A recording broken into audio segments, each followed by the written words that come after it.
In these difficult times, anything to help small businesses can go a long way, and Instagram has developed features that can do just that.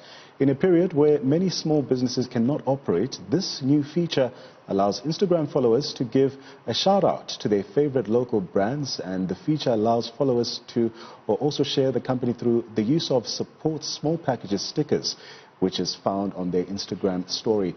By promoting local business, the story will appear on Friends as a feed and may encourage them to follow suit and follow small businesses. Joining us for this discussion is digital specialist Dirk Visser.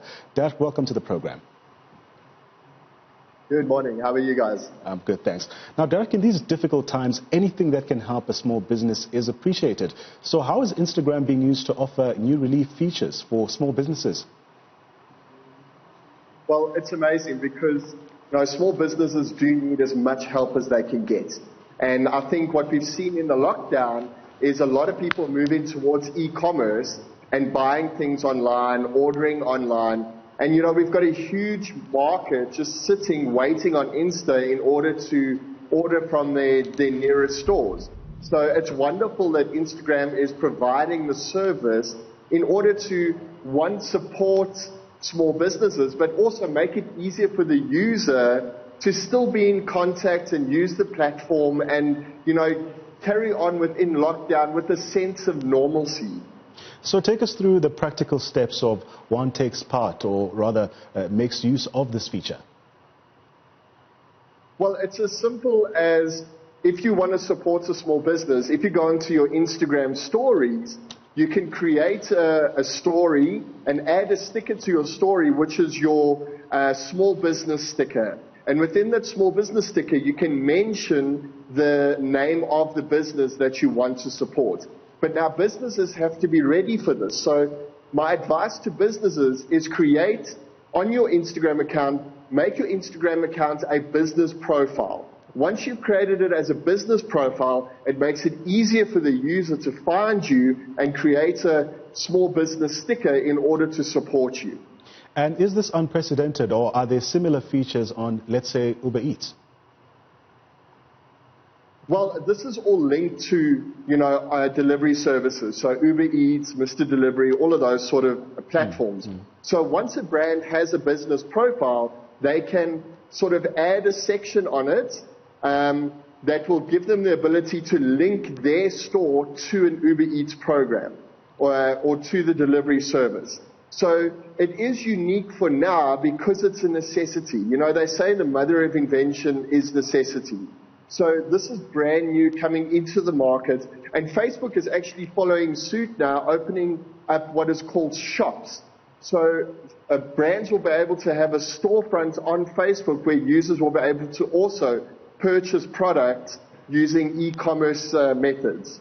So, Dirk, not only can businesses engage with customers, but they can also receive funding and solidarity during a period of economic stress. So tell us a bit about this. Yeah, so this is awesome. What you can do now on Instagram as well with these small businesses is that you can purchase gift coupons for the business. So let's say, for example, we don't know when the restaurants will be open still, but you still want to support a local small business, so a little local coffee shop or whatever it is.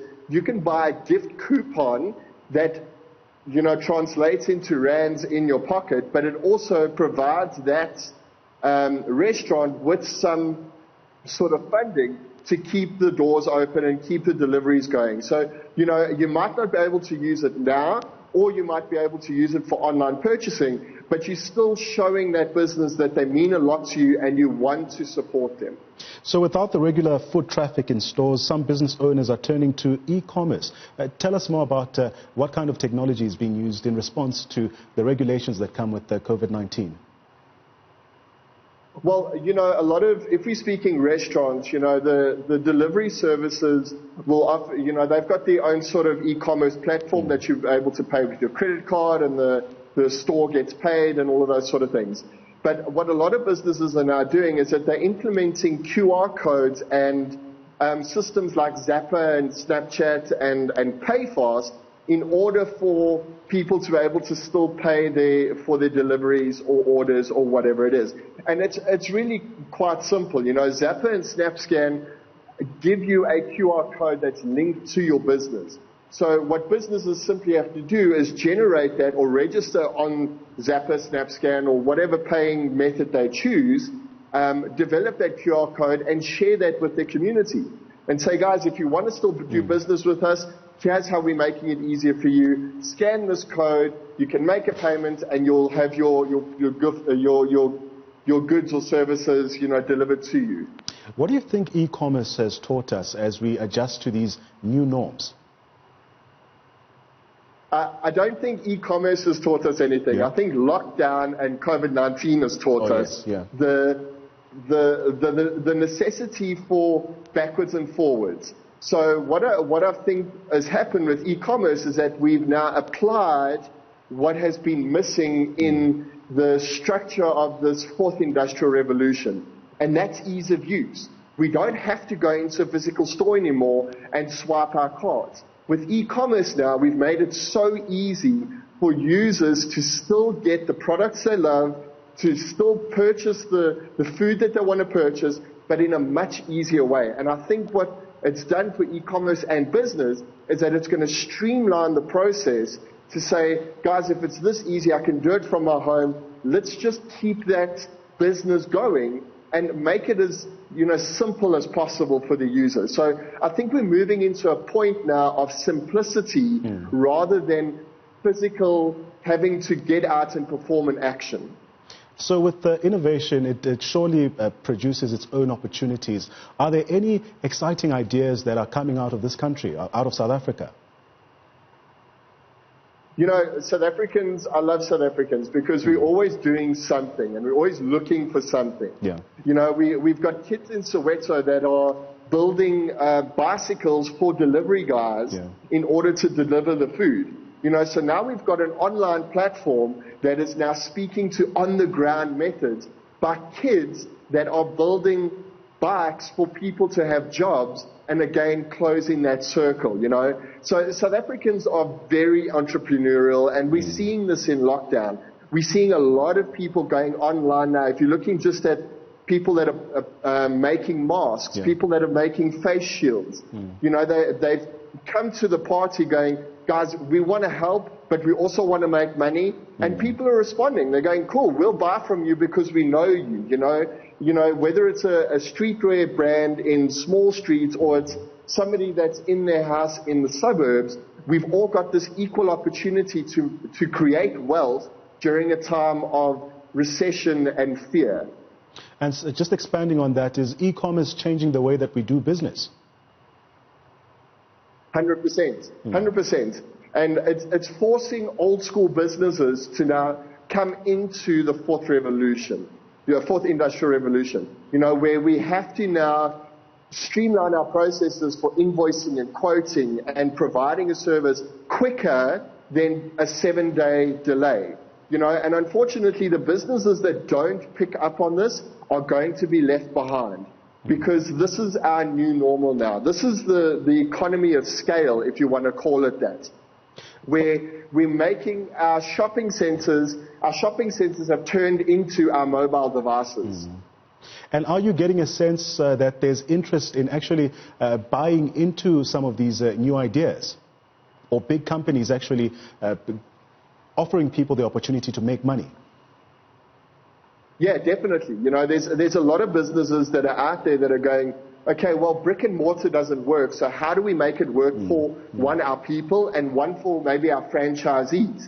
And we're seeing a lot of big business now going into the delivery space, adopting, you know, mobile technology. And we're putting the power of earning money back into the hands of the people rather than the corporate. You know, it's the case of, you know, during the Great Depression, the most millionaires in history were made during that time. And I think we're going to start seeing a lot of businesses starting during this COVID-19 time because that's what people are doing. They're starting their own business. You know, it's kind of, they've got to sink or swim now. And big business is now saying, we want to support you guys because this is what keeps our economy flowing. In your own words, how would you describe the times that we're living in right now? I mean, it's very difficult to be optimistic, but do you think these are also very exciting times? I would say they're exciting times. I think I'm very excited for what's going on now currently, because I'm starting to see a lot of creativity. I'm starting to see a lot of young people get into business that may not have had the opportunity. What I do need to caution people on, especially when they're on social media, is beware of the fear-mongering. Beware of buying into the fear that the economy is going to collapse and the government is not going to do anything for us. You know, now's the time for us to take charge and say, this is on me, I want to be a success, let's move this thing forward. And just tell us what you've been up to during lockdown. Oh, I've been very busy. I've had the opportunity of doing a lot of social media training with a lot of businesses. I've still had a lot of business sort of coming in, people that are adopting sort of online training. You know, I've had a lot of gyms get hold of me. How do I do this? How do I get people in? You know, we've got a lot of businesses that are looking to go more online. So I'm very grateful. I'm very blessed. There's a lot of opportunity out there, and I'm seeing it firsthand. But the reason why I'm seeing it is because I'm putting myself out there and I'm getting involved. And I want to encourage people to do that. Well, Dirk, thank you very much for your time. That's Dirk Visser, a digital specialist, just taking us through what Instagram is doing, being used to offer new relief features for small businesses.